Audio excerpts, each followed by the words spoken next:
This podcast is sponsored by Magic Rock Brewing.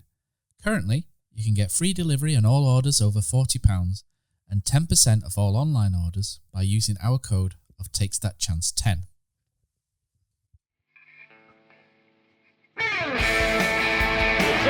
Jepson's there, Billy in, a goal, Chris Billy, Huddersfield Town. The most famous goal of Chris Billy's life. Is this the moment for Lee Fowler? It is. Take your place in Division 2, Huddersfield Town. Ruby and Steve Simonson's boots now. He's missed. Steve Simonson clears the frame of the goal and collapses in a heap of tears. Huddersfield Town are promoted. Mustafa Schindler has a chance to write his name in Huddersfield Town legend. And he takes that chance!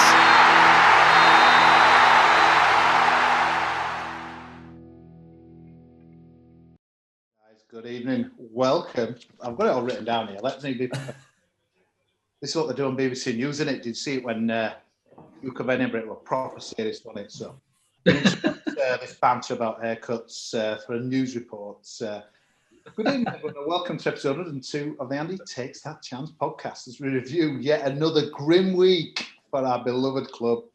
Joining myself, the artist formerly known as on Twitter as Supercos until La Liga got my first account took down with 1,500 followers, never to return again. It's me. Can you talk about yourself, Rich Cosmala?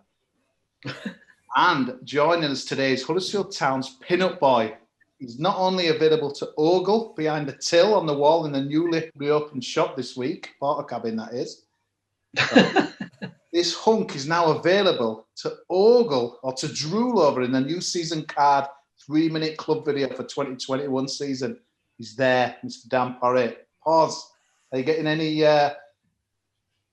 fan mail, any mobbing? No, mate. No. Unfortunately not.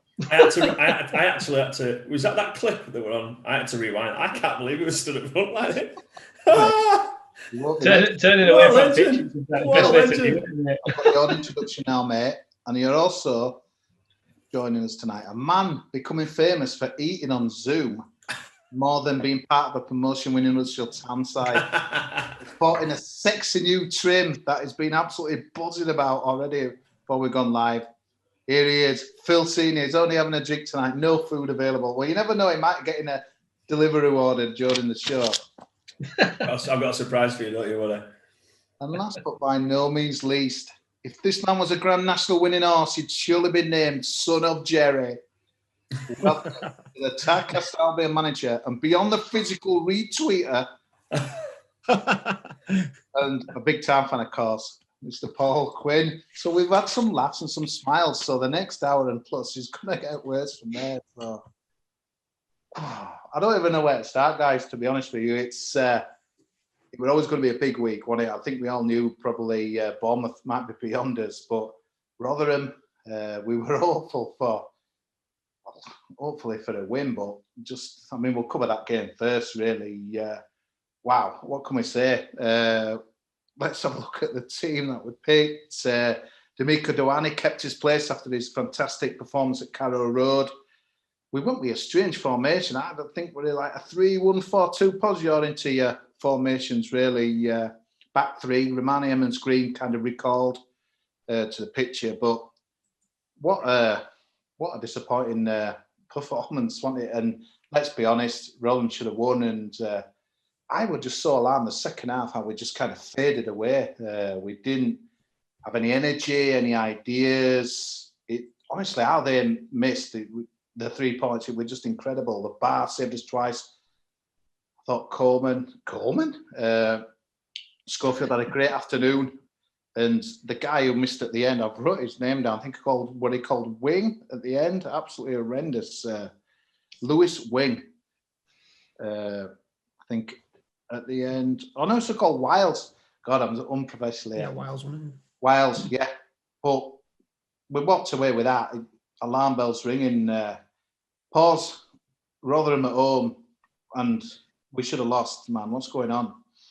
And it's one of those, isn't it? You look at, games coming up and situation that we're in, and you look at Rotherham at home and you chalk it down as a I won't say guaranteed 3 points, but it's certainly one of those that you look at and think, we should be coming away with 3 points there. And in the end, with the other results in other games, you look and think a draw ain't actually that bad, because it's another game down.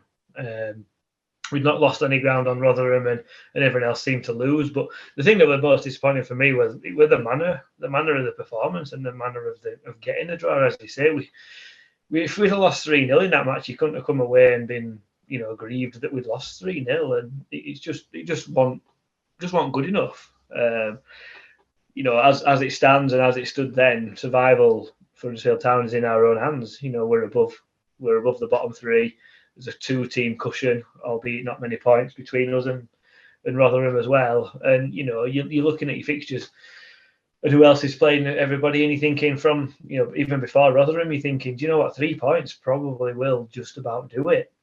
Let's go out and get them, and then we've got a few more games at the end of the season to pick up another couple to make it a little bit more comfortable. But good old typical Huddersfield Town, and when it's in our hands, we seem to really struggle. And I don't know if it's a pressure thing or what. It just seems to be something that's embedded in the club, that when we're in run-ins and it's in our hands, we seem to falter a little bit, and it seemed a little bit like that. I don't know if we were nervous or what, but yeah, they've missed 2 really bad misses. Schofield got man at match as well, I think, for EFL team. So for a keeper to get you man at match and then miss those really easy chances, it gives you a flavour of what the game were like. And the longer it went on, especially second half, I thought, we'll come out here and give it a go. But we were on back foot for pretty much 45 minutes. I can't remember their keeper making a save in second half. So one of those games that you walk away and you'd have been pretty positive, thinking, do you know what, I think we'll probably be all right. But after watching that, you think, do you know what, maybe we won't. Quinny, how bad was it? I saw a quote from Ginger Ogler on Thursday, Friday, I think it was, or whenever the pre-match was. And he said, we'll go into the game with lots of confidence. And I'm thinking, hang on a minute, mate, we should have lost by 10 or 11 at Norwich. So again, talking a load of bollocks. And the performance totally was the opposite to what he said, really. There was no confidence, no energy, no nothing. And the best thing about the game was that we just kept the distance, obviously, before last night, the distance between us and Rotherham. Were you shocked as much as Paul, just how bad the performance was? Yeah, I thought Rotherham absolutely dominated the game. To say they were the away side, I thought, particularly second half, they had that chance right at the end, didn't they, with Matty Crook's first half, where it's hit Stearman's inside of his leg and Keogh's inside of his leg and hit the post or just missed the post. And you look at that and then you think that's a let off, and hopefully that'll give us a kick up the backside. And then second half, I just thought they completely dominated the game. It was like we were the away side. We were just camped in and it were attack after attack. And I felt they sort of were trying to win the game more than, we were trying not to lose it. That's what it felt like. And it's one of them. I think we just got away with one, massively got away with one. I thought they were dominant throughout. I thought they were full of energy, and we just didn't have any answers, did we? Going either way. And it could have been 3-0. If it had been 3-0, it wouldn't have been an unfair reflection on the game, I don't think. So yeah, it's one we got away with, and fortunately we got a point out of it and keep that distance a little bit. But then, you look after Saturday's result, and it's just things are starting to tighten up again, aren't they? And we're starting to look over our shoulders again, which is a bit of a concern, especially with, you're on the back of 3 performances there. The Norwich game, get thumped. Rotherham at home, not a great performance. Goalkeeper gets man of the match, that says it all. And then Tuesday's game against Bournemouth, another defeat. And just that confidence, Phil, you'll know when you're playing a side that haven't won for a while or can't get back-to-back wins, or it's in your head. It is, whether you like it or not. You can talk, you can say it's not, but when you go out on the pitch, when you're doing a session as a manager, it's in your head. It's all about winning games, and winning breeds confidence. And at the moment, you look at the way Rotherham are playing, and they'll be full of confidence at the moment. They'll be absolutely full of confidence. Massive performance against us. A win on Saturday, the big QPR on Saturday, didn't they? Yeah, I think the thing is, Quinny, for me, what makes it not turn into a Rotherham podcast, but I watched their game against Wickham on Easter Monday, and they were beaten 3-0. And to be fair, it was never a 3-0 game, but you're thinking, God, Wickham at home, you need your wins. That's one you'd be counting on. They lost 3-0. You think their heads would be down and stuff, but not a bit of it, mate. They've come to us. I watched their game last night because I'm sad. I like just watching Rotherham games on Saturday flat. But again, similar last night, a goal in front, a goal behind after an hour. Huddersfield Town wouldn't have done that. They just brushed themselves off. And I just wonder, I know we just got up, they've run out of gas, but again, they're going to be buzzing like they're up to Birmingham on Saturday. They must think tonight in their training session or when they've trained this morning, we can get out of this shit. And the Town guys will be looking at each other thinking, wow, where are we heading here? Yeah, and don't forget, there's no pressure on Rotherham. Like, Rotherham will be, I think they're probably, as a club, they're probably punching slightly above the weight anyway. Yeah. Like, if they can stay in, they can stay. They've almost like, it don't matter. They've got absolutely nothing to lose. If they go down, I think like the manager's done an unbelievable job there anyway, get them into the Championship. If they stay up, like absolute Brucey bonus. So they're just like, for me, if I were the manager, I'd just be saying, let's just play every game and relax and let the shackles off and let's see where it takes us. And it's almost like a dangerous place to be in for anybody in and around them because psychologically, all the pressure's off. I think it's off them. It's off them. You should say that. Yeah, I think you're right there, Quinny. Someone's just put in comments, actually, Daniel, where you're getting the 2002-2003 season vibes, and that would seem to be very similar to this, didn't it? We were always looked comfortable, and it went down to the last day, and, typical Town, all results went against us, and down we went, and it is getting that sort of feeling, isn't it? As a fan, sometimes you just get that feeling, and you can't get shut of it. It's funny you said that, Quinny, because I was watching the game last night and the commentator was saying, it was really weird. They were like, they're almost like a chuckle brother, but commentary proper like Yorkshireman and what have you.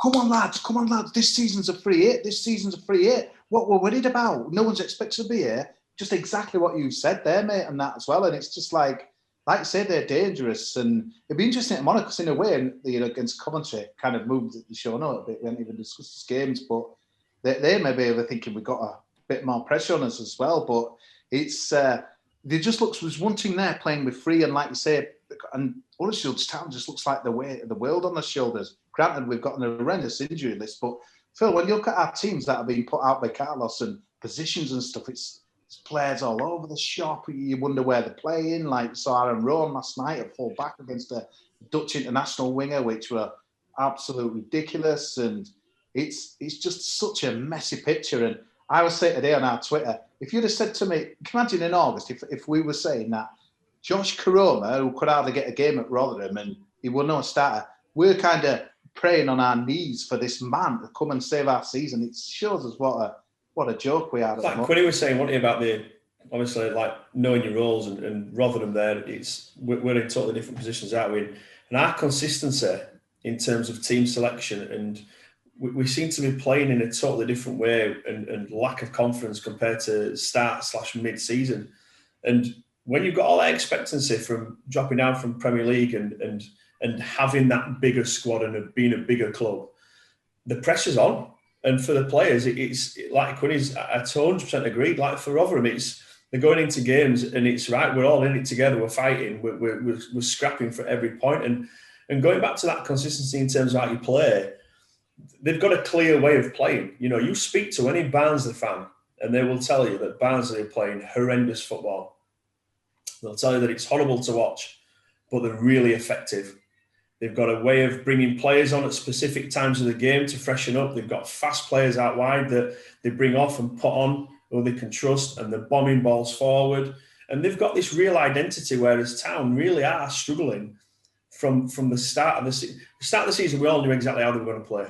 And we knew that we had that pace out wide and we were a bit of a danger, weren't we? Corona were cutting in and Benza were firing all cylinders. And then now we just don't seem to have that. And it's like, well, where's the threat coming from? And what are we doing? Are we expecting Lewis O'Brien to bomb on past everybody? And we're looking for that grafter. And he would have to the goal. Because, well, I mean, who did he? I mean, I will listen to a little bit on the radio as well, and you could hear Matty and Oggy talking, and it literally sounded like he had no options going forwards to play the ball in. So he was actually driving the ball in through, as you would do as a centre half. But I mean, like Quinny, I don't know if you've ever been in this position, but like, how are you setting your teams up? Would you literally try and maintain the way that you normally play, or would you kind of sit in? We're talking about like, we're happy for the point against like Rotherham or other teams, keep picking these points up? Are you literally doing that, or are you saying, right, well, we need to go out for the win and let's get the points on the board early? It's all about results, isn't it? And I think, you know, everyone's got their own style and way of playing and where they want to play, but ultimately it's about getting results. And if that means you've got to tweak something to do it and get something over the line and win promotion, and like you said with Barnsley, no one's going to look back. It's not going to say Barnsley promoted brackets won ugly. Exactly. It's just going to say Barnsley promoted. You know what I mean? It doesn't. I'm not saying it doesn't matter, because you've got to have a philosophy and you've got to have some values that you stick to as a club and some core principles. But then you've got to have some flexibility to say, hang on a minute, we're in the shit here. You know, this might be a different. And to be fair to Carlos, I think he has done that, because I think there's been a lot more direct play in the last 2 months for Huddersfield than there has been in the start of the season, where every single goal kick was played out from the back, wasn't it? I think Schofield is hitting a lot of goal kicks a bit longer now, but yeah, well, you've got to do what's required, and sometimes you just got to roll your sleeves up, and you know, if that's playing 2 up front or turning teams round or whatever within a game, and you've got to do what's required, haven't you? And more than one way to skin a cat. And I think sometimes, you know, you look at Bielsa, and Bielsa's very much, this is the way we're playing, nothing's going to change, and that's fine. And no disrespect to my club, but I keep saying it, we're not Leeds United. We haven't got the pulling power. We haven't got the budget. We haven't got the players that Leeds United can attract. And whether we like it or not, I hate saying that, but it's a fact of the matter. And, you know, we can't take that and replicate it. But I think we've got to be adaptable, and we've got to find ways to win games, particularly now. You know, one more win and it's a different story, isn't it? Yeah. So how do we get that, and how do we go about it, and how do we instill that confidence back in the players? I think that's a good point, especially in regards to like philosophy and stuff, because you're right, Quinny, you've got to be able to mix it up, haven't you? And it's all right, especially with sort of 10 games to go. You're right. If you're mid-table, you just continue it, don't you? But if you're up or up at top or down here at bottom, it is just let's get points on board. But it's interesting there. Obviously everybody references Leeds just because Carlos came from Leeds, and the club made a massive thing about having this sort of style and ethos. But you've got to look at when Leeds got actually promoted.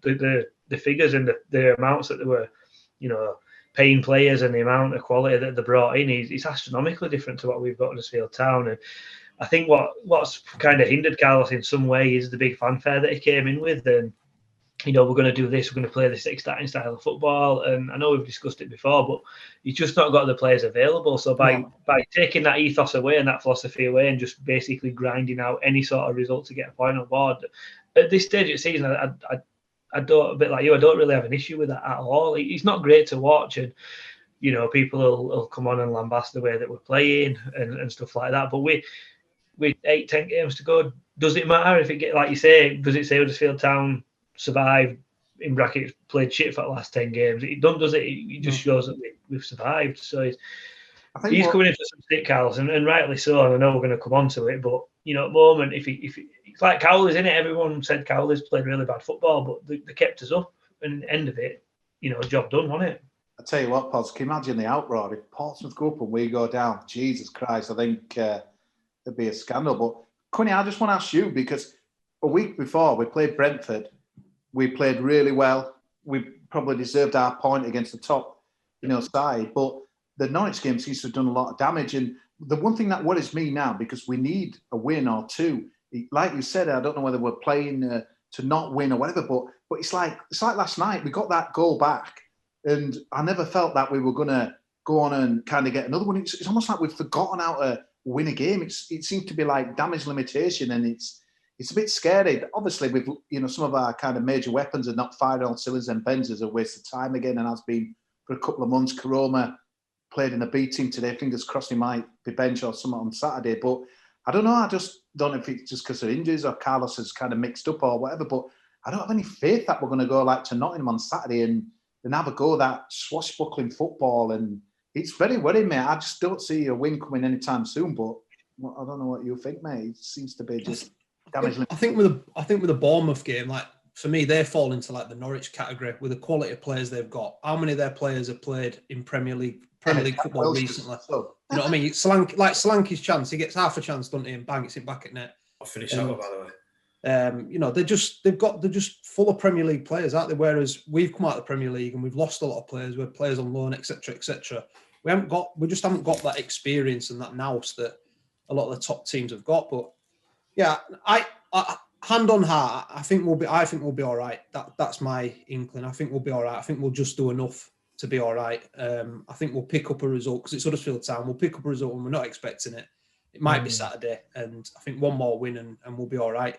And I think we have got enough in the side to win enough games to stay up, but it's just obviously concerning at the moment because you win on Saturday and this conversation isn't even taking place, is it? Probably talking about who we're going to get in the summer and how many times has that happened? That's the challenge as well, isn't it? Is recruitment because you can't. If you're talking to players, like they were saying, they were talking to Jordan Rose's dad were in the crowd or whatever on Saturday, and you're talking to somebody like that. But how can you plan if you don't know if you're going to be in Championship or League One? It's impossible to plan for it. You can't. You don't know what you're going to recruit.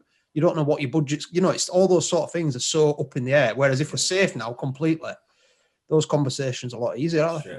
We should have been safe.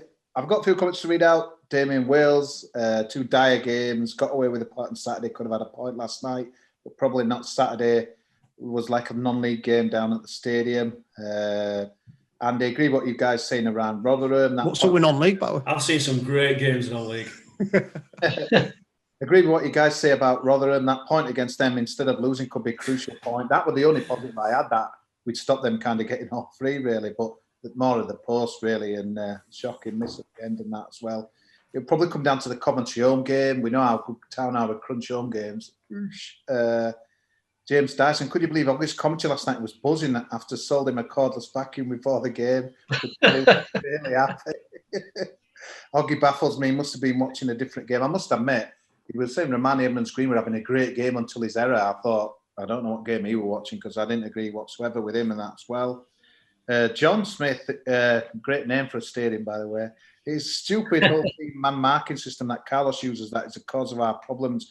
Nobody knows what their positions without the ball and concede goals every game. And Ben Roberts, even if we stay up this season, we're proper relegation fodder next season unless major changes are implemented.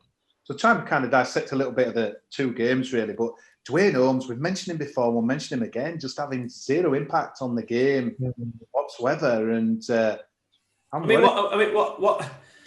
don't know what people expected when we signed him, to be honest, because he weren't getting into Derby's team. He has quality. The lad's got quality. You can see that. But it wasn't going to come and make a massive difference to us. To be honest, for me, it just looked like it was another number in a position that we're maybe short in. Carl Heiting were injured and etc. I just think we can't. I don't think there was much to kind of expect from him. Where would you play him, Phil? I'm going to say he's a funny one, Holmes, because he's never. Sorry, Phil. I'll come back to you in a second. Yeah. Finish that, but he's not really nailed down the position, has he? He's been billed as the summer upcoming, the signing that we want. We've got him in early, so to me that means like he's first name on team sheet. So surely you're looking to play him in the position that you want to play him in, and then build around him. Yeah, he's popped up on right wing, left wing, just behind from 2 as a right back, didn't he, on Saturday for a bit? He's all over the place. And if he's your major player, you play him in his strongest position, and everyone else fits around him. For me, anyway. So, like as Phil just said, he's come in and he's got the quality, but he's been sort of moved around so much that he's had zero impact whatsoever. It's a funny one. I mean, from what I've seen of him, the way he plays, I think he would suit just playing in behind. But because you've got to have that little bit extra pity, he doesn't have that blistering pace, does he? That you'd want in this system for a wide player. I mean, look at Rowe when he plays on the left. He showed a glimpse of it last night. He's rapid. The kid's got loads of talent, and I mean, I've not been like fully focusing in terms of like who's been playing recently because has he been injured or what? Because for me, he was our best player, and it was causing the most problems. And left back. In and out. Put him in a position where he can be mostly effective. Put your best players in positions where they're going to affect the game properly. Brings us nicely on the Pippa, mate. Again, another guy, and a worrying comment, I thought, from Carlos, but he's just saying it as he is. He said in press conference that Pippa's playing with a pain. He came back from the Spanish under 21s. He's not right. He's not fit. He kind of came off early on Saturday, but that worries me. But again, I remember saying a couple of months ago when he played him as a left back, and Pippa were kind of acknowledging he would enjoy playing there. But for me, that something that was such a great weapon for us in that first half of the season, certainly last year, has gone missing. And surely it's time hopefully he's fit for Saturday or, Barnsley next week, to play him when he should play, mate, because to me, it's wasting his time as a left back. I can't believe he'd enjoy playing left back if he's a right back. I wouldn't.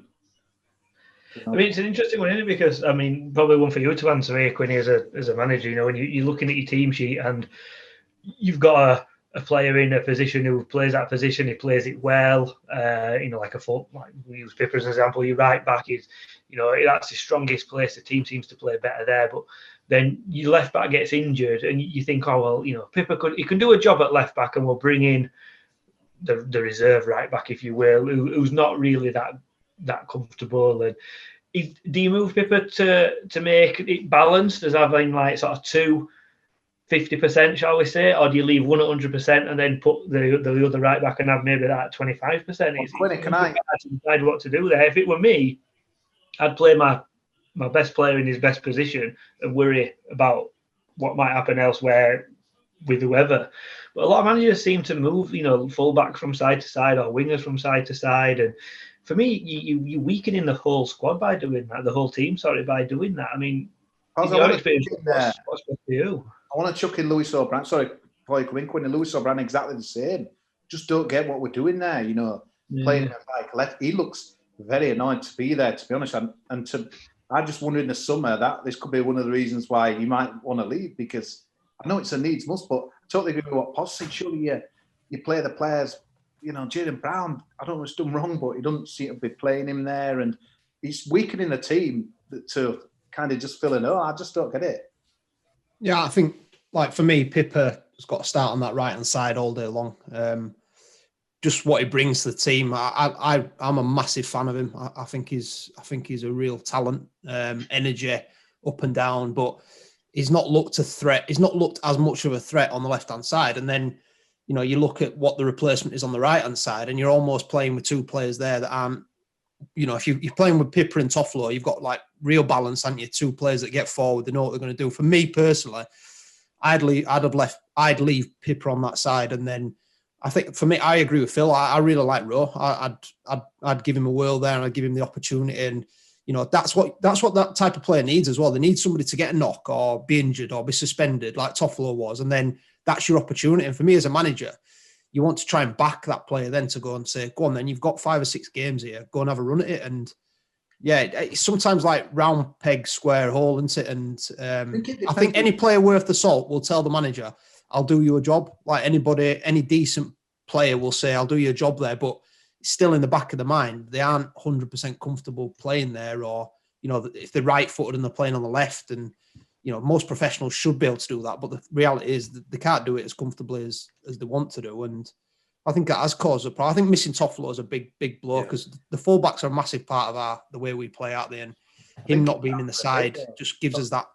We haven't had that balance since he's been out, I don't think. I think Toffolo's out for a few weeks past as well. I counted that a little bit, though. I would say I thought we were a bit stupid last night, and he got absolutely mullered about 3 or 4 times against Dan Juma, who was like a Dutch international. I think I'd just be careful a little bit where I'd kind of play Rowe. Granted, it gives you something to think about, going forward, as a, for a town guy, I'm thinking, great, get him on the ball. But last night there were a couple of tackles where he was just like gone and that as well. But it is a real mess, the fullbacks. And since Toffolo got injured and Pippa, don't know whether grueling championship season's kind of got on top of him and that as well.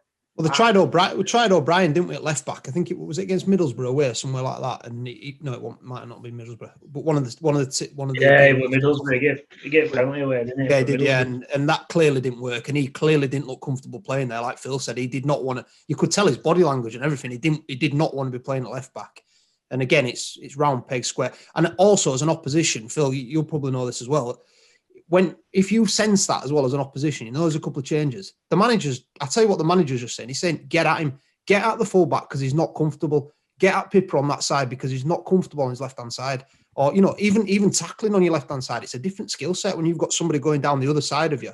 It's a completely different skill set. And they'll identify that and they'll be all over it. Anybody worth the salt, and probably Phil will back up on that in terms of you sense a threat and you go after it. I mean, that's half the reason why I would want to be a manager, because I think the way I would play is that you play people who play in those positions. So like Quinny said, if someone gets injured, then it's a chance for someone else to step in and do well. So what's really frustrated me is Jayden Brown. Like, why is he not playing? So what's he doing in training to warrant not being picked or being anywhere near? He's obviously doing something wrong. Yeah. Whether it's his attitude or his performance, I don't know. So you'd hope with the squad and the kids that you've got, we've got 23s, we've got, surely there's someone who can fit into those positions and fill in and have a run of games. You have no idea what's going to come out of that run of games. Look at Kroma.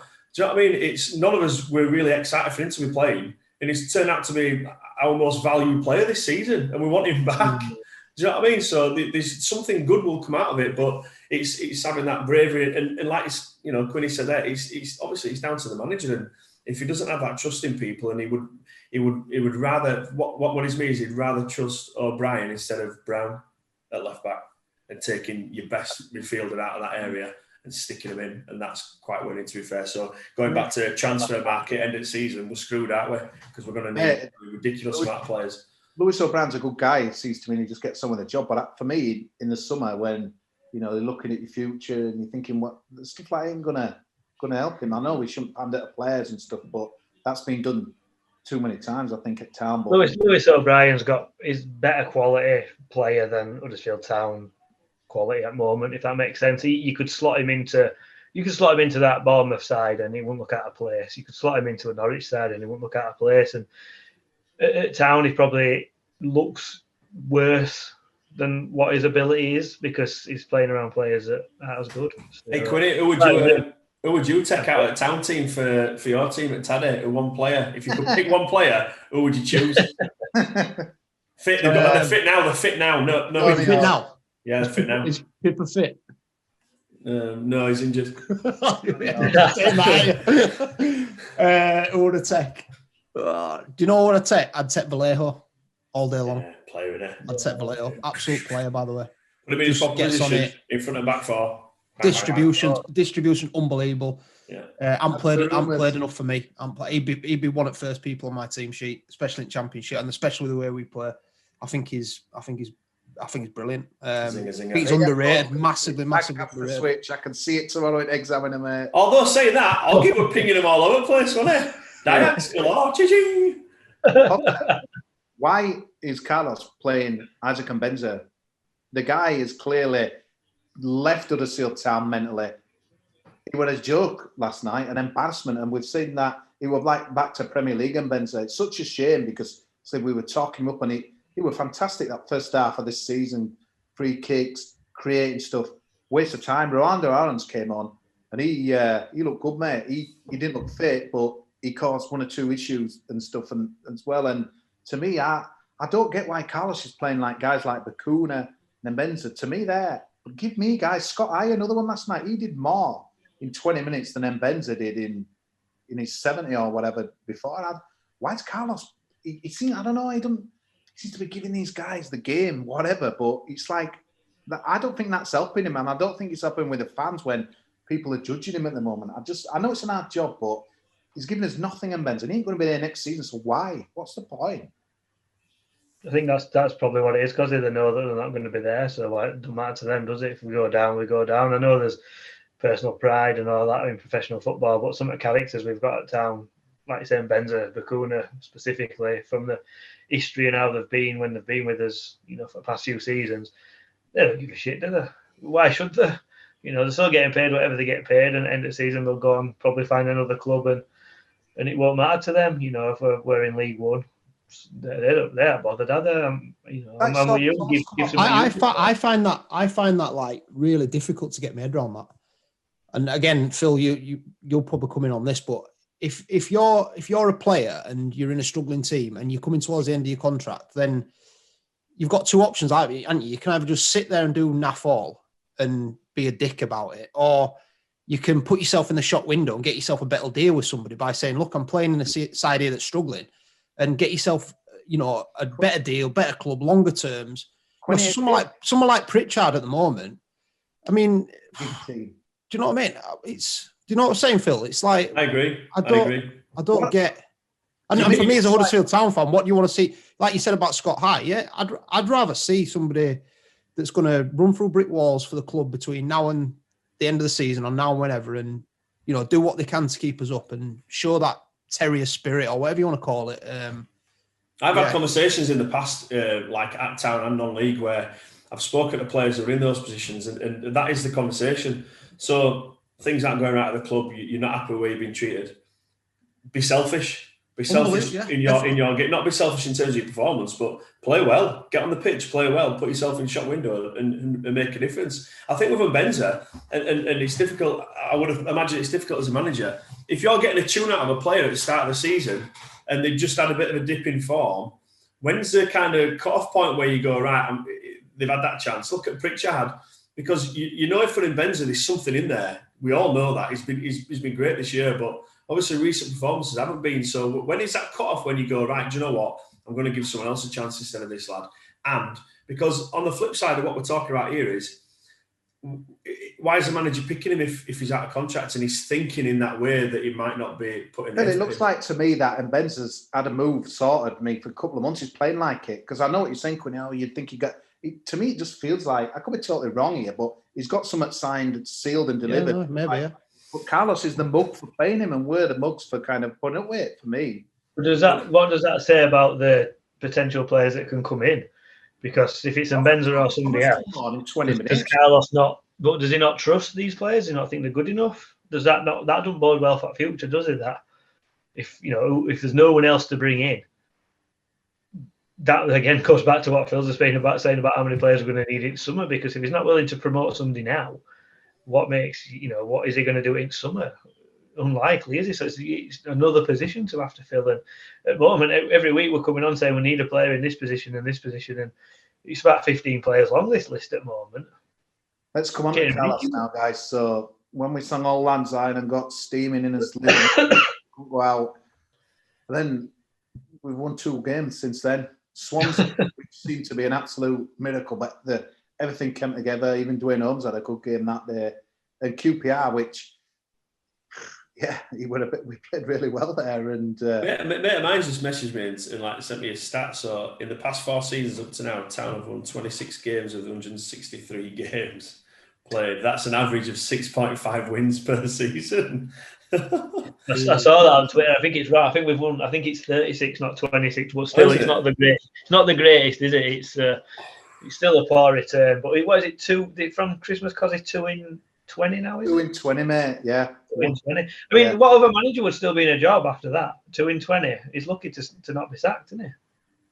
It's hard. When you think about it, if you take everything away from him and literally look at that stat, find me another manager that's only won 2 games in 20 that's still in the job. Because there'll be very, very few.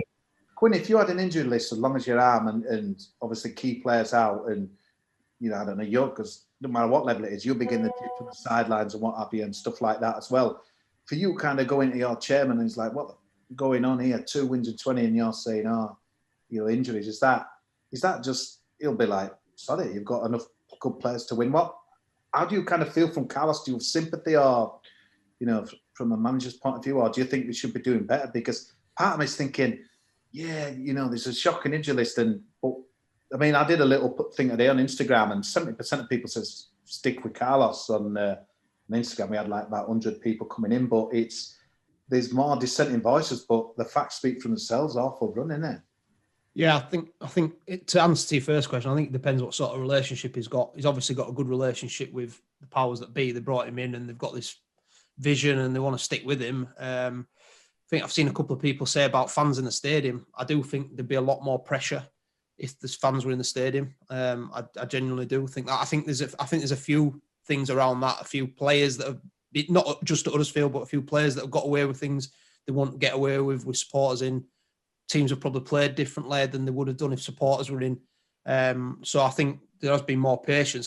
I'm not one for chopping and changing. I've said it before and I'll say it again. I just don't think it's good for football to chop and change all the time. What manager? It's either me to say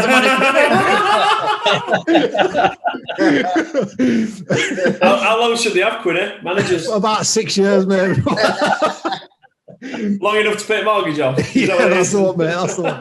I've got nowhere to go on this now. No, but I think it has got daft on it. It's got stupid. But 2 in 20 games, I'd be sweating. I'd be definitely thinking I'm fucking under pressure here. Pardon my language, but there's not many that would they surely. And like you said, like if fans are in the ground, what it had been like recently with powers behind the scenes and obviously the performances on the pitch.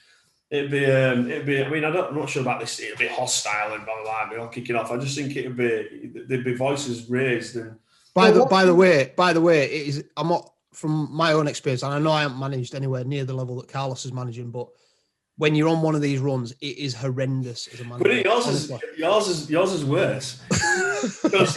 It literally is, because I always like to say this. So when we played Chelsea away and there's like 40,000 fans in the stadium, all you hear is this. When you're at Taddy, you've got bloody Joe Watts behind going, yeah, fuck it, you can hear everything. They're right next to them. They're just stood here, aren't they? Do you know what I mean? So, I'm having a standing debate with supporters. Yeah. So it's no, but it is. It's not. It won't be sleeping. Honestly, it won't be sleeping. It affects your home life. It is. It's tough, and he cares. He'll be trying to do everything he possibly can to make this work and make it right. And I hope he does. I genuinely do, because I think he's like, from the outside looking in, outstanding coach, clear vision, like passionate for the game. You can tell his like attention to details unbelievable. And I genuinely hope it. Every single manager that comes to Huddersfield Town, I want them to do well, and you want to back them and get behind them. But it is a results game, isn't it? And we keep saying it. You've got to win games, and you've got to back your vision up with 3 points. It's not academy football, it's. Yeah, to back that, I still speak to people within the club, and they've got nothing but positive words to say about him, and echoing what you've said there, and you can see it from the outside and they're seeing it from the inside.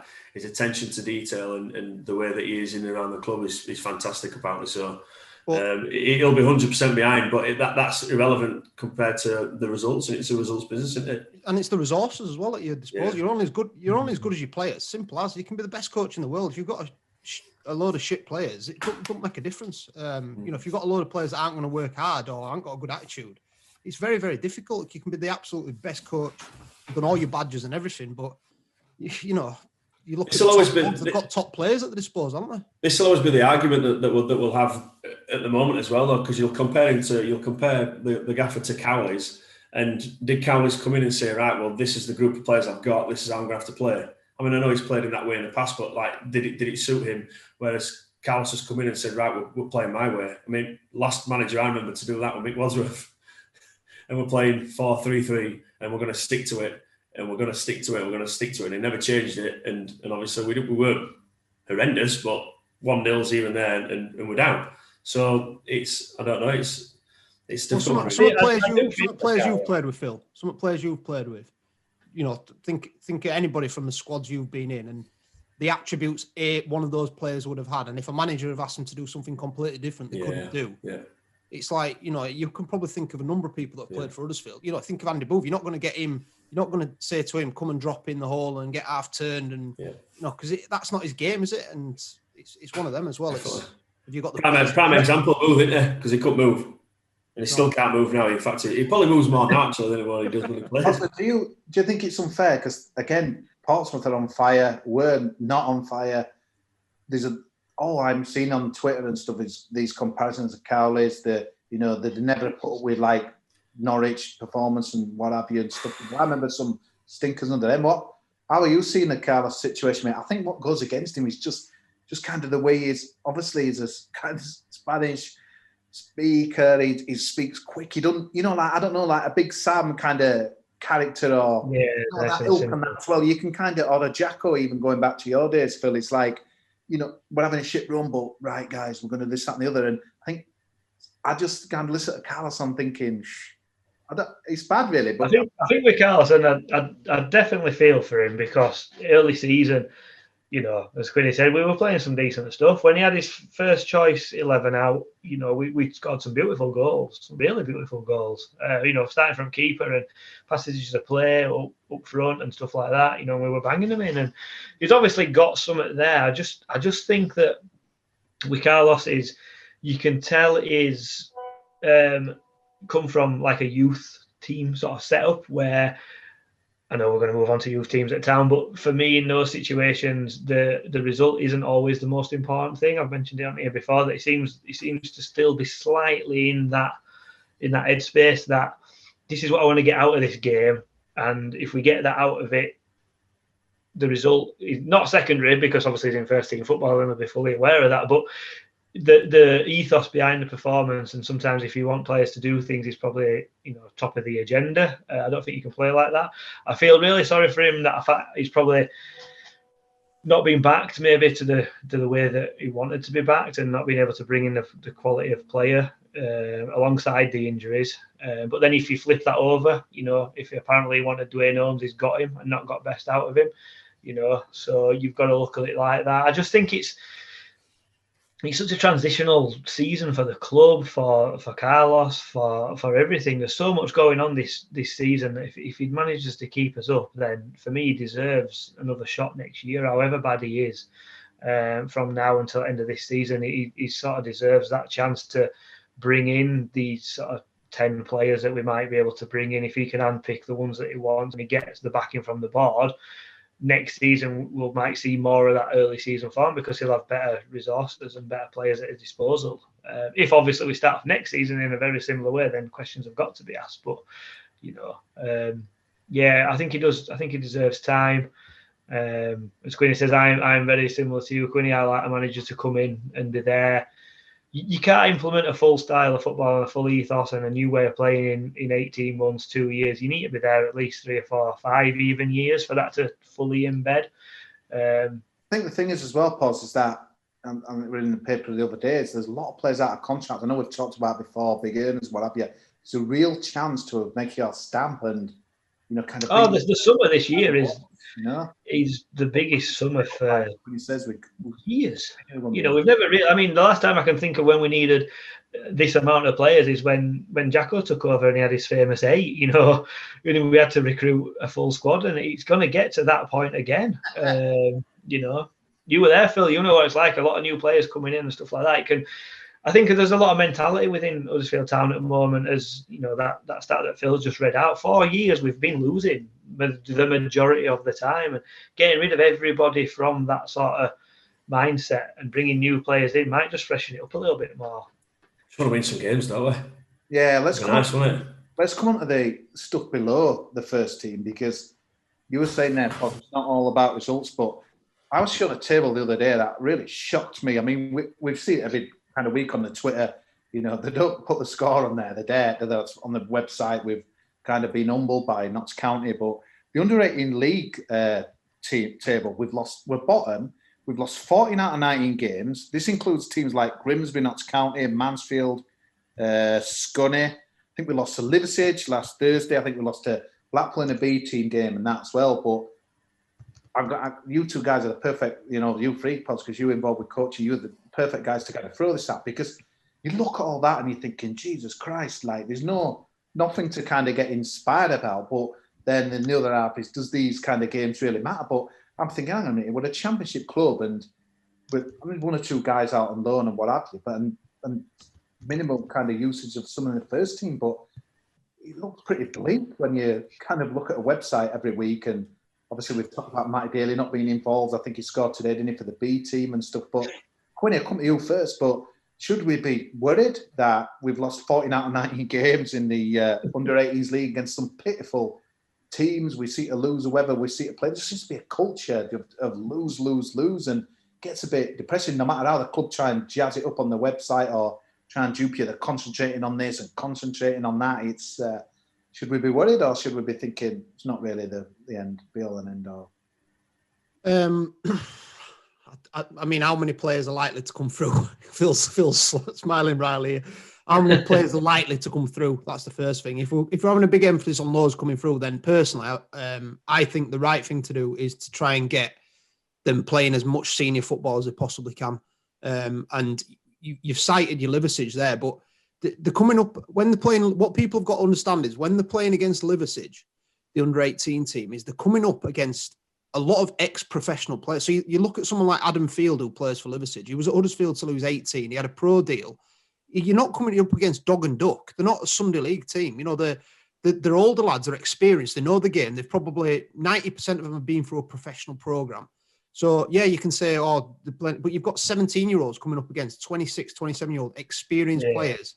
A lot of them with ex-professional backgrounds. So for me, that is really good exposure for the under-18s to go and play against in a real football match, not tippy-tappy, not on a carpet where they can dominate the ball and have loads of possession and not have any physicality, but they're going and playing against a side like Liverpool who are going to put tackles in, they're going to be aerial, they're going to do long throws, and they're almost playing like a lot of teams play in the Championship, play against, your Cardiffs that are direct, and that's real football. It's the real football in academy settings. That's not real football. They're getting the philosophy across and the value. So in answer to your question, I think there's a balance to be had. I'm very much that a winning culture is important, and that comes from like training well, performing well, high standards, all them types of things, but also realizing that you're trying to prepare the lads to win games. That you feel you've got to. That's the be all. If you want to be, I didn't make it as a professional. Phil did, but ultimately your job, and when you're managing, your job's to win games, and you've got to get the balance right between developing players. But then when it comes to under 18, under 23 football,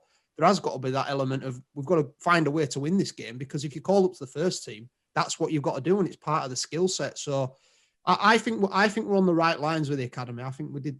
I know it's controversial when we did it, but I can see the rationale why we took the younger age groups away from a finance point of view. Your Manchester United, your Leeds, your Liverpools are just picking up the best players from our area and taking them.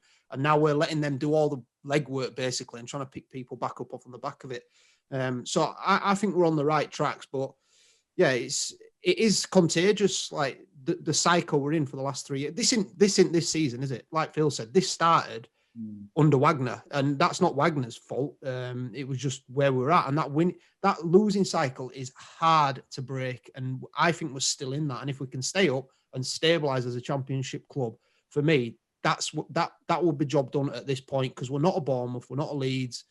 Do we want to get back in the playoffs? Can we get back in the playoffs? 100% we can, but not yet. We need to stabilize and get some players back on board that are going to do the business for us and let the academy do its thing. But there's a couple of sides to it. Because you're looking at, like, it's good habits. So you want to be involved in a team that's kind of set up to play properly, professional. You've got a little bit of something where you're held accountable. That's what it's all about, really, when you become a YT. And I do think I kind of agree with Quinny, and I don't in terms of the academy, but the academies are kind of changing now. You'll hear a lot of they're looking for that one player. So as Quinny mentioned, like how many players come through, they're literally looking for that one lad. And even at like a really young age in academies, they're looking for that one kid.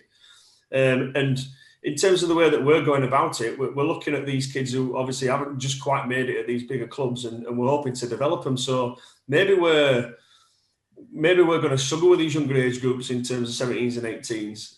I'm hoping that the coaching is going to be right. So you need the good coaches in to develop them, obviously. But it's going to take a long time to kind of get a young team to gel. But I do think they are looking for those individuals, and they will spend a lot of time on those individuals. So there'll be a few players in that team that they already know that aren't really going to make it. Making up the numbers. Yeah, they're going to make up. There's big noise in there coming from the hierarchy at the club about some of these players, shall we say. There's people that's been touted that they're good enough to, break into the first team and all that sort of stuff. So if the net result of losing and coming bottom at under 18s week brings out one player that goes on and makes plays in first team and eventually gets sold off for X amount of £1 million, then, as fans, do we really care? Because would you be bothered if we were sat in playoffs that under 18 team was bottom at league? Would you be bothered about that, or is it just because? I don't think it'd stand out as much, Paul. I think like you just are we looking for extra stuff to have a go at here? Even if it's 20 quid off this top or whatever, you're looking for a bit of. I think it does, doesn't it? I think it highlights what we're doing. I think it highlights what the club are trying to do now, and we'll see whether it works further down the line. Obviously, like I go back and say it again, but Barnsley, they're similar, probably less money than what we have as a club, and they've still got an academy. And they're still making it work, and they bring through a lot of kids at that academy into the first team. So next Wednesday, so get that pitch cut, because there won't be much ball on that pitch. Well, it won't be cut, will it? It'll be long grass because it just launch the ball into the box. So season cards, let's talk about them. So obviously the man on our screen there, Mr. Ogre, was there on top of the it would agree, but let's first and foremost. I don't know why they put my face on it if they wanted to sell more. That's just a ridiculous idea. Maybe they're trying to keep people away. I'm just talking to Kosi then, Phil. He sits just behind me. That's what I was doing. I'm looking for a microphone. Oh, man. It's obviously been a negative podcast for obvious reasons, but let's give a bit of credit here. I thought that video was fantastic. I knew the play at the heartstrings, and straight away, as soon as I watched it, I renewed straight away. I'm one of probably nothing. We check it under 18 table at the same time, or you done that? I'll tell you what, though, Quinny, you do forget, don't you? We've had some amazing nights, and all right, it's a bit grim at the moment, but the one thing that stood out on that video, Anthony Kay, that penalty against Bournemouth, I've never been in that fantastic medial lower where you could hardly see anything with sunshine, and when Kay scored and it crashed in off bar and he just stood there like that. Oh man, that like goosebumps, but beautiful footage. And I knew the play at the heartstrings because I thought, which angle are they going to go with? They can't really go in with creative football because we haven't seen that for a while. But they went and put Robbie Edwards on. That says it all. Oh man, Robbie Edwards. What a night that will fill against Lincoln. Who doesn't love Robbie Edwards? After we've talked about this, I want to ask you your best moments of the time. But anyway, Pause, just come on. So I suppose no surprises really. 250 for those that renewed and watched I Follow with that Scouse guy telling us about the patching's great and all that. And then that dramatic thing that comes on about not getting a legal stream. And obviously $2.99 for those that didn't renew. I mean, what were your thoughts? My only thing was, I mean, we've renewed for a season of I Follow and we got nothing else, but I suppose it is what it is, but it's no surprises really, whether with the price. I mean, as somebody who didn't renew, it went through the lack of, sometimes you don't renew because it's shit or you don't want to go anymore or whatever. But a lot of people who didn't renew this time, like myself, just basically didn't renew because you can't go to the ground. There were no taking me bat and ball home, not supporting them anymore. And I think that the club have slightly misjudged it. I mean, I didn't renew because I didn't see any value in. I didn't think I'd watch many games on iPlayer on a Saturday because I've got 2 young kids and stuff. And when you're at home, you don't always get that time to sit down and watch it. As it happens, I've probably watched more than I thought, but because not else to do. They want no else to do. A crap excuse.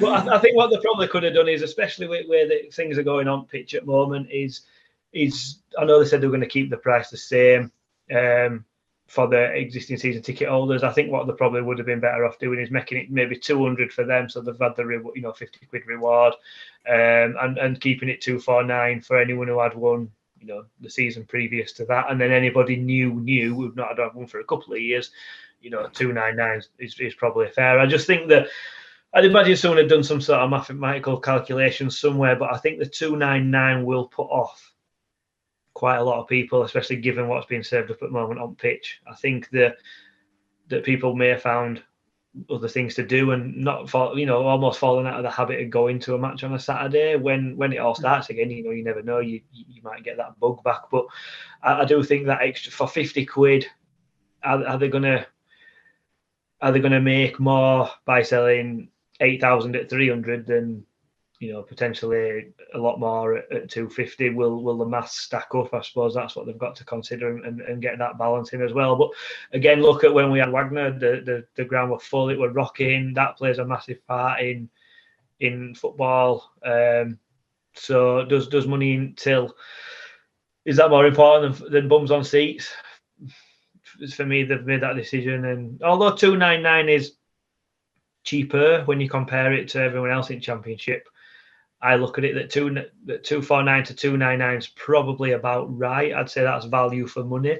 I think everyone else is expensive rather than us being cheap. The club will probably point to somewhere like Middlesbrough where it's 600 quid and be like, well, it's half price of what Middlesbrough are paying. Well, to me, £600 is an absolute rip-off. So they can't really use that as a stick to, as a carrot to get you in. But it will be interesting. I think, what did we sell? 11,000 this season that didn't get a refund. So, do you hope that there's 15 there? I don't think there will be, but they've obviously got a benchmark and seeing what's there. It would have been nice to have the deadline extended a little bit. I know, is it June, 30th of June? 30th of June, yeah.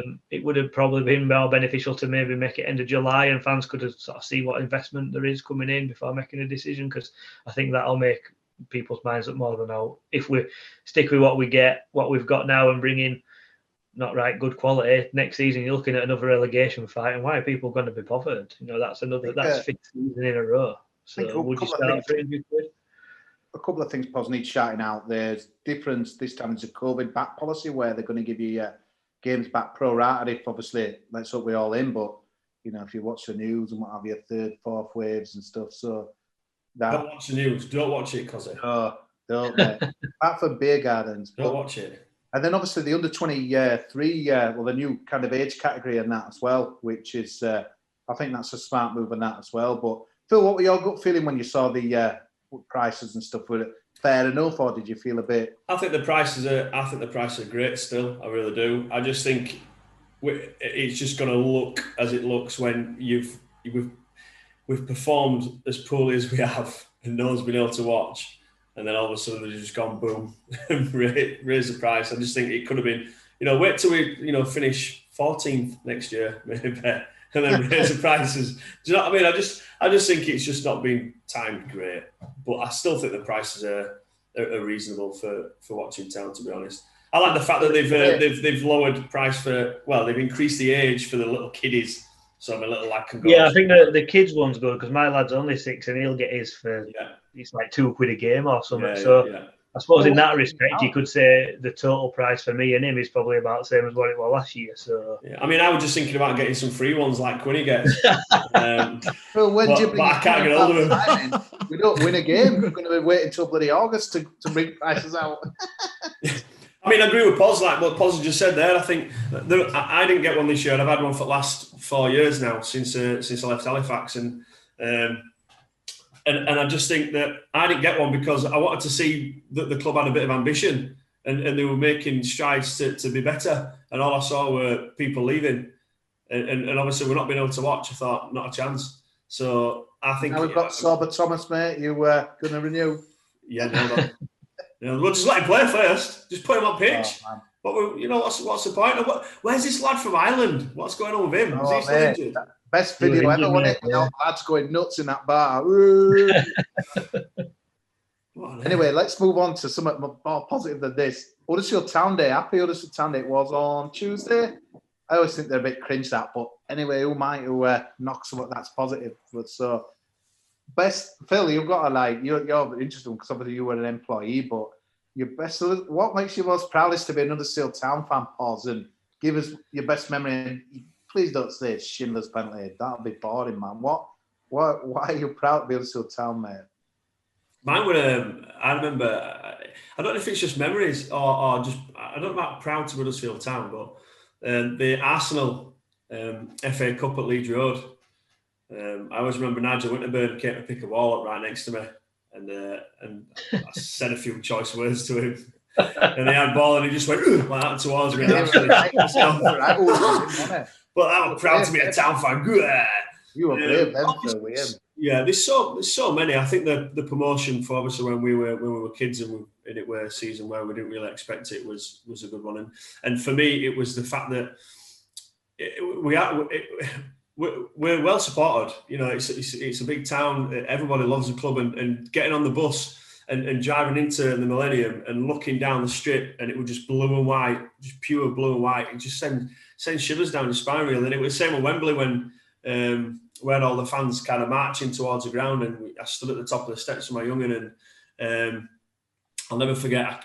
I have no idea who the lad was, but Jacob was stood there with me, and this fella had a scarf on. He literally just took it off his shoulders and put it on Jacob's shoulders, kind of thing, and carried on marching on. And just little things like that. Do you know what I mean? You realise that there's good people in the town, and everyone's kind of just wanting the club to do well. So yeah, a couple there for me. But it's endless, isn't it? There's loads. I think for me, it's just like you speak to you have beers with some away fans back in the day when you used to be able to go away and stuff, and there's a lot of respect for Huddersfield Town out of Huddersfield. Huddersfield kind of regarded in higher esteems are, Leeds fans will not give you, but like Stoke, they're a proper club, West Brom, the Huddersfield, a proper club and stuff. And that kind of means a lot to me because it's not about like we won them titles in the 1920s. It's just like people know we've got, for the town size that we have, we've got a good following. We kind of, flirt between pretty much like second division, third division, really, don't we? Pretty much in that as well. But I just love the fact that when you go games, you see kind of the same faces there. And yeah, right, we kind of, we were punching above us weight with a 20-odd thousand every week in the Premier League, and probably go back to what it was. But I love the fact that you could rock up away on a Tuesday night and you'll see like Sticks there, you know, with Crutches there, or you'll be there, Paul, or Russ Fotherby, or whatever and stuff, you know, and all them other kind of fans and stuff and that as well. And the fact when kind of Dean were there buying people rounds in pubs in like Hereford or at Brentford or another one and that as well, I think you just don't get that, you know, with other clubs. I always have felt a part of Huddersfield Town, and yeah, some years to a lesser and greater extent and stuff, and you kind of feel a bit detached at the moment, probably because we're not in there. But it's always kind of meant something for me, and it still hurts. Like just like when we lose last night or got thrashed against Norwich, even though we can't go, I still, you know, I've always worked in Leeds all my life for my sins. It's like, but would you support? And everyone's expecting Man United or whatever, Tottenham. It's like Huddersfield Town, like, and they're like, they don't know what to say, but. For me, it's but who do you really support? That's what they yeah, Bayern Munich, mate. Did you see we got knocked out last night? Yeah, put in, mate. Wiedersehen and that. But no, Quinn, it's an amazing club, isn't it? And that as well. And yeah, we're going through a bit of a turbulent time now, but it's Huddersfield Town must mean a lot to you, and especially your family as well. Well, without being too dramatic, if it wasn't for Huddersfield Town, I don't think I'd actually be here. My granddad moved to Huddersfield in 1967 to take over as first team coach, became manager in 69. And if it weren't for that, my mum and dad wouldn't have met and I wouldn't have been born. So Huddersfield Town means a hell of a lot to me, you know, and I'm proud that I've got somebody so close that was so involved with the club. And I love the club, and talking about big memories as well. I think the first thing that came to mind for me for some reason was the 1994 final, the Autoglass Trophy final. I was about 10. I was 10 and went down on the coach, and I just thought it was the most magical day ever. You do that with finger? Yeah, with big finger. I still got that finger in house. All bleached seats at Wembley. Yeah. It was just like, and I remember I can't remember what pub it was, but we were in a pub and there was a massive beer garden at the front. Again, going back to what Phil was saying, absolutely packed with Town fans. And it were in them days, you know, where kids played outside and dads went for a pint. And it was just like, I had my blue and white wig on, and I went down with about 10 of the lads. I've still got a photo from the day, and it was just like, and then 12 months later, we're back there again. And I'm like, what's going on? This is unbelievable. You know, and then that was the time when we just left Leeds Road as well. And we were ripping up the pitch at the end of the game and putting bits of grass on top of his heads. And it's just like stuff like that. You never forget it, do you? And, you know, it's like football's just people that are that passionate about it. They don't get it, but it's more than just like the game, and it's more than talking about who the manager is. And that's what hurts me sometimes, like as a manager / supporter, when I see things, I sometimes want to see like more passion than I see from every club you watch. Sometimes there's got to be that real connection between the players and the supporters, aren't they? And the players have got to know, like, what do people go through in that town? What's the town about? What's the identity? And I want to see that again. We will, but I want to see more of that again at the club. And it's our club, isn't it? And it always will be. It's just there's so many in there, and like Quinn has just touched on there. Sometimes your memories that are ingrained into you aren't always the match. You know, you're talking about there about Autoglass final. Again, I was 10. We must be a similar age. Quinn, you look a bit better than me for your age, mate. But I remember the final that we got promoted. And if you ask me much about that match, as you know, I was probably 11 then, and don't actually remember that much. But I always remember we went to Burger King afterwards, and me and brother in toilets, and toilet flooded, and that's what I remember from that day more than all else. And like I say, there's so much more around the thing about going to football, and that's why I think I found it so difficult, like watching it on TV, because you know, around everywhere, you know, around Huddersfield, I live in Bradford, there's so many sort of Man United fans, Liverpool fans, Arsenal fans, and they literally just watch it on TV and they tell me that they're just as passionate as what you are, and there's no way they can be, because there's absolutely no connection, you know, like you say about running onto the pitch. And you know, that Bournemouth match, Kosi, you say, I remember legging it on after Anthony Kay scored. I think when we beat MK Dons, I'd done my knee and I'd had an operation on that. Do Alan Smith though? Did you? I were on crutches, and I remember just everyone else ran onto the pitch, and I'm thinking, I want to be on, but I can't because I'm on crutches, and I just sort of hobbled, you know, to the side track and just literally put my foot on grass because I thought I need to get involved in this somehow. And it's those little moments in it, and I think I think, we had a massive connection under Wagner. I think he really brought the club and the fans and the whole town together, and that's kind of waned a little bit. And I don't know if that were a bit of a Dean Oil factor, and because he was such a fan, and he made good connections. I think that's kind of waned. I don't think people have warmed to Phil in the same way as what we did to Dean and stuff like that. And it's a real shame, really. But there's some good people that still work at that club. There's people at that club that have gone above and beyond. I won't name check anyone, but when they've just seen stuff that I might have put on Twitter, someone's from clubs DM'd me and sorted me out, or a couple of times I've had things drop through post where they didn't need to do that, and they've just done it nice and quietly off their own back. That's what I follow post of this season. I'll tell you after what it was, mate. But no, it's the little things like that, and that's the connection that you get with the club when you go regularly, and like you say, because you know people. There must be so many fans that I know by a nickname, or I remember that bloke, we're in pub at Scunthorpe, or remember him at Wickham who was shouting and bawling at ref, and I've no idea who he is, but I'll see him week in, week out, and you nod at him, how do, mate, you're all right, and it is one big family at the end of the day. And as much as people say, I don't care anymore, or falling out of love with it, I can't disconnect like that, me. I can't wait to get back in stadium, and I'll moan that it's 300 quid, and I'll moan that we haven't bought anyone, and I'll go and I'll moan that right back's crap and keeper should be never played again, and next Saturday I'll go again, and you just do, don't you? And it is such a. We need to start worrying if Huddersfield Town fans stop moaning. That's the big. That's it, yeah. I want to end this podcast about Bradford City. Can you believe this? So on Saturday, I hope you've seen this, guys. Bradford City played Grimsby Town in a match, and the ref blew for half time. And then 2 Grimsby players walked off, and one headbutted the other. Never seen anything like it. Stephen Payne is his name, and he headbutted Philippe Moraes. I think they've been disciplined for the club. I think they're talking about sacking Payne, the bottom of the Football League at Grimsby. So don't let me down here, Quinny and Phil, because in your time in football, have you ever seen any? Don't really want to have any names anyway, but have you ever heard or seen any incidents like that? Maybe even in training or on a match, because obviously temper's afraid, passions are high, but I've never seen anything like that. It was an incredible incident, man. I walked onto the bench. Brighton away, and me and Clyde were on bench, and Clyde roundhoused me, just kicked me in the face for no reason. This was Clyde anyway. This is just what he was like. And the Monday after, Lou pulled me and said the chairman had seen me and Clyde fighting. Says it weren't much of a fight. He's bloody kickboxer. Massive. There were a few. We've had a few within training. I remember when Steve Bruce were here, we signed a new player. I won't name any names, and there were blood on the nose, and it were a bit of a brawl, to be honest, and a bit of a fallout. But they made up day after, no problem. The thing is, there's passion in there on the field, and I've got a daughter here, and God, I'm not sexist or anything, but girls seem to be a lot different. They hold a grudge. Fellas, literally, you can argue, you fall out, you made up within 20 seconds. Do you know what I mean? And especially on the football field, you generally see that a lot.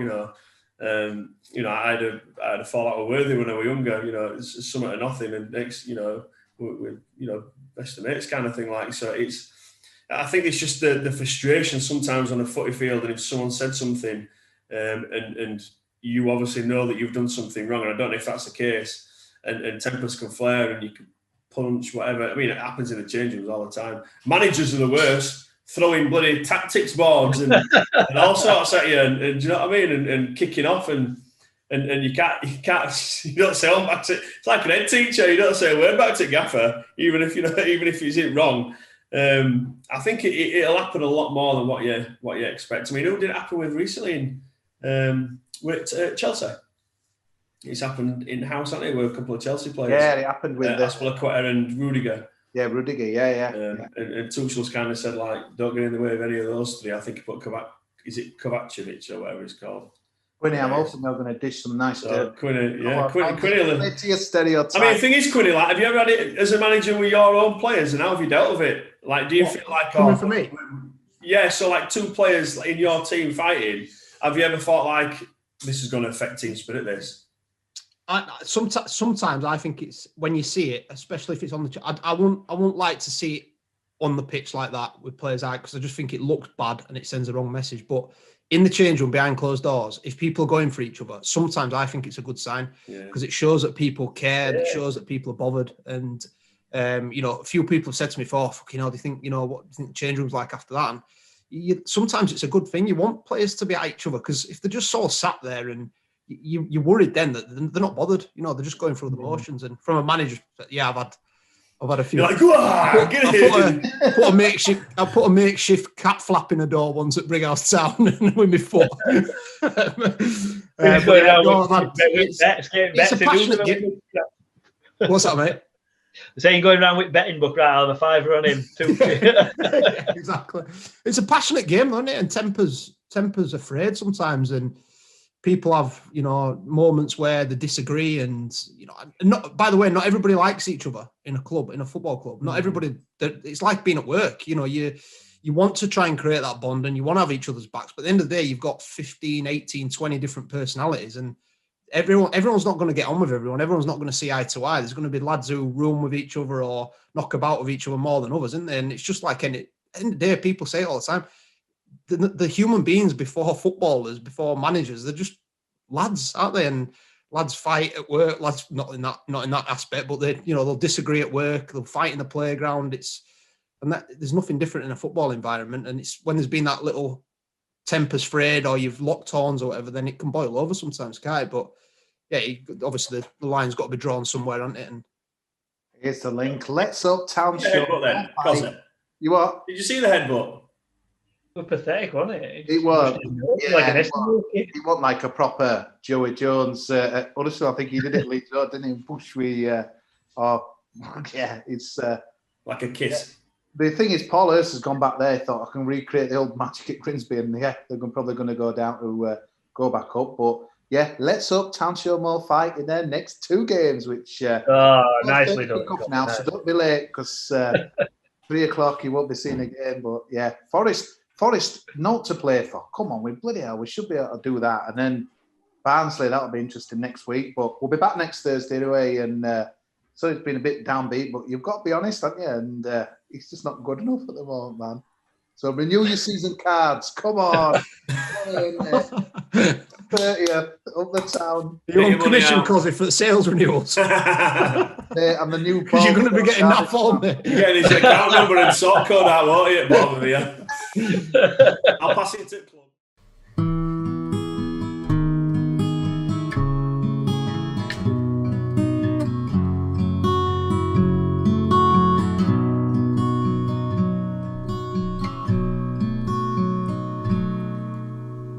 There's a team that is dear to its followers.